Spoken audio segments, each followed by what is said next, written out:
కోట్ల కొద్దీ ఆస్తి, పైగా ఒక్కడే సంతానం. ఇంకెవరైనా అయితే విలాసవంతంగా ఉంటూ జీవితాన్ని ఆనందంగా గడిపేస్తారు. కానీ వెన్ అజాన్ సిరిపన్నో తీరే వేరు. మలేషియాకు చెందిన బిలియనర్ ఆనంద్ కృష్ణన్ కు ఈయన ఏకైక సంతానం. అయినా కోట్ల ఆస్తిని త్యజించి బౌద్ధ సన్యాసిగా మారిపోయి బుద్ధుని బోధనలు ప్రచారం చేస్తూ సామాన్య జీవితం గడుపుతున్నాడు.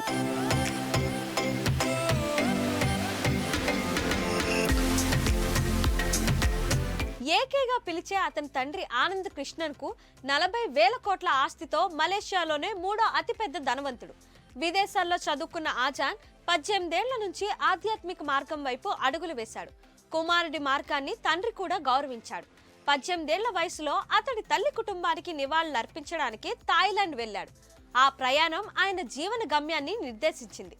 తరువాత సన్యాసిగా మారి ఆధునిక సిద్ధార్థునిగా రూపాంతరం చెందాడు. సామాన్య జీవితం గడుపుతూ బౌద్ధ, థాయ్, అటవీ సాంప్రదాయ బోధనలు ప్రచారం చేస్తూ సాదా సీదాగా జీవిస్తున్నారు.